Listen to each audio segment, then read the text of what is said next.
Bechira, we're now in the 7th chapter. We're talking about awe, reverence, respect, as we learned a biblical mitzvah. So now, in Halacha Daled, the Rambam will talk about how you leave. So, up until this point, we talked about entering the Beis HaMikdash. Taking leave of Hashem, if you will, would typically mean turning one's back. I mean, that's how people leave. That wouldn't be respectful. The Rambam tells us that it's obvious somebody is going to be in the Beis HaMikdash with a purpose.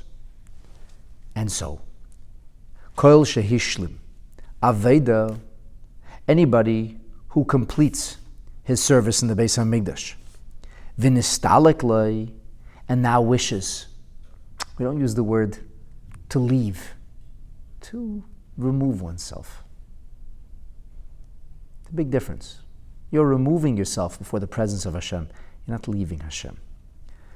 So this is the way it should be done. Einei yetze v'achoyrav lahechel. You do not leave with your back to the actual temple structure, which is called the hechel. How do you leave? Isn't that the way most people leave? They walk in, and then you turn around and you leave. So the Rambam says, Elo rather mahalech achoyranes. You back away, reverentially. And you do so in a shuffle. Ma'at, ma'at. Very slowly, you shuffle your way out. You slowly back away.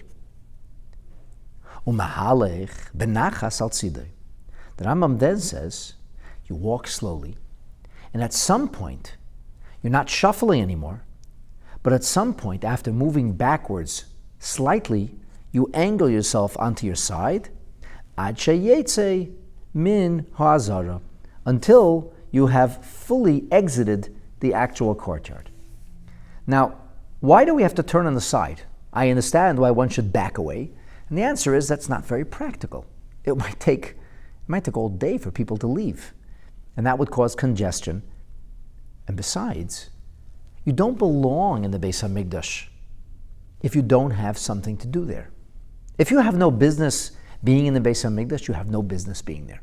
So to assume that it's fine if somebody shuffles out and takes their own time is actually incorrect. You begin your exit that way, but afterwards you begin to move on your side. And this is so that you can move a little bit more quickly, because dilly-dallying isn't respectful either. But at the same time, you don't walk in normative fashion. So when you walk on your side, you can walk a lot more quickly than you can shuffling backwards. We don't have eyes in the back of our head. You don't know if you're bumping into somebody or if you're going to trip. So you start to shuffle, and then you slowly rotate yourself to the side.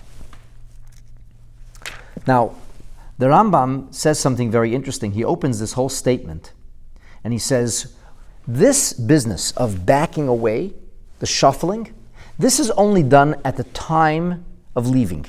So when a Kohen is in the Beis HaMikdash and he's working, and they worked with tremendous alacrity, tremendous zest and zeal and swiftness. So if and when the Kohen's working, the Kohen would not be mindful of backing away or walking on the side. When you're in the Mikdash doing your job, it doesn't matter whether your back is to the Heichel or not. You're doing your job.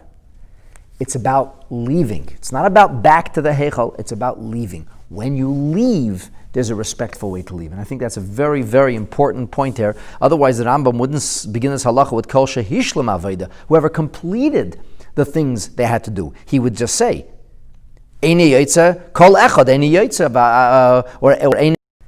He would say, Asur la'aref oiref, you're not allowed to turn your back, or something like that. But it doesn't say that. This is not a halacha about turning one's back. This is a halacha about exiting. It's a reverential way to leave, to remove one's presence from the Mishkan. Not the kind of posture one must assume when in the Beis HaMikdash, assuming you have something to do there. So when you leave, you continue first shuffling backwards slowly, then moving on your side, which means you're moving at a quicker pace. You see where you're going, and you're able to exit in a respectful, but at the same time effective manner.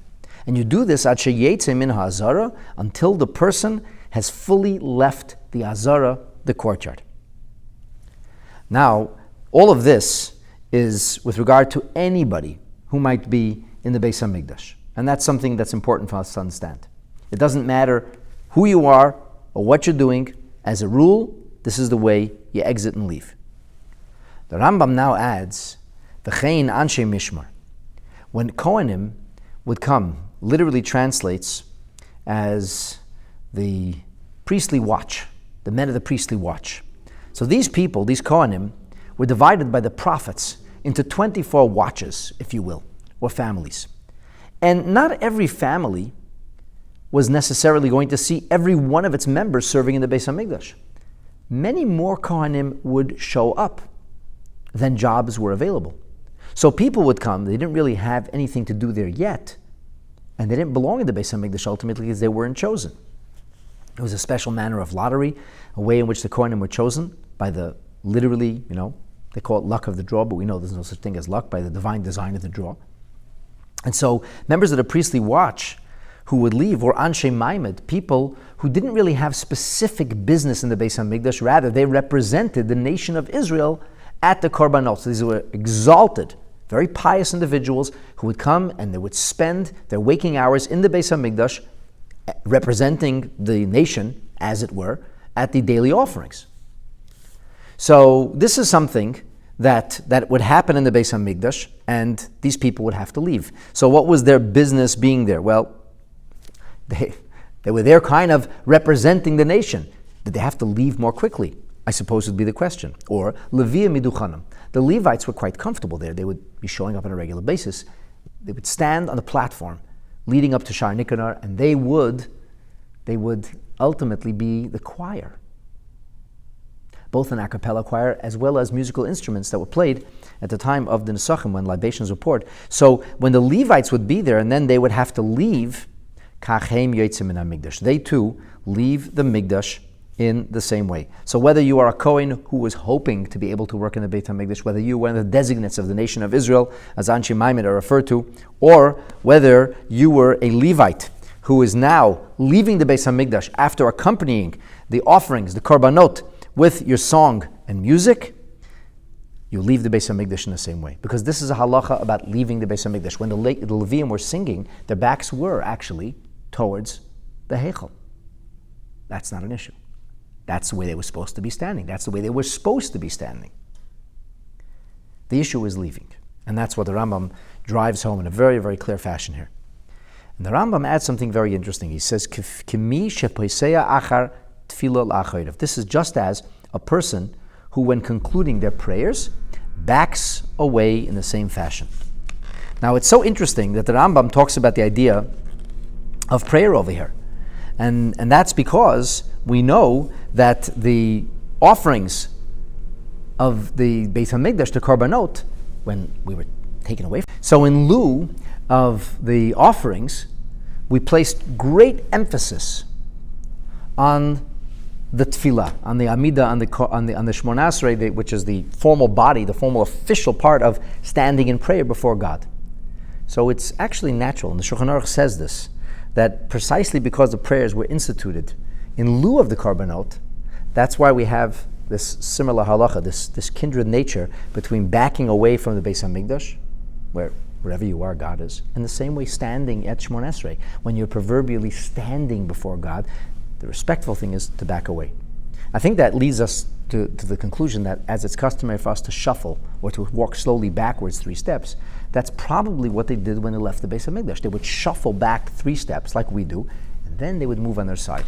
It's interesting to note that when people visit the Kotel today, although that is not the Azara and it's not even Har HaBayit, but nonetheless it's Srid Beit Mikdashenu, a remnant of the site that our holy and sacred temple once stood.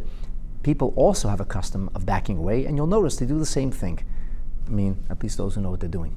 They'll shuffle back 3 steps, and then they'll begin to walk a little bit more quickly, but they'll do so on their side, still reverentially facing the area of the wall, the kotel, where they had just prayed.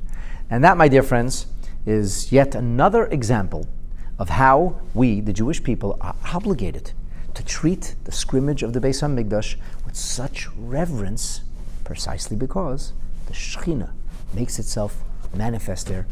And hopefully, we'll be doing this not just at the conclusion of our Shmona Esrei. We're not just walking away from the Kotel, but very speedily, we'll be doing this as we have the privilege to be in the third Beis HaMikdash. And then when we exit, we'll follow these halachas, Be'ezrat Hashem, to the T. Thanks for joining us.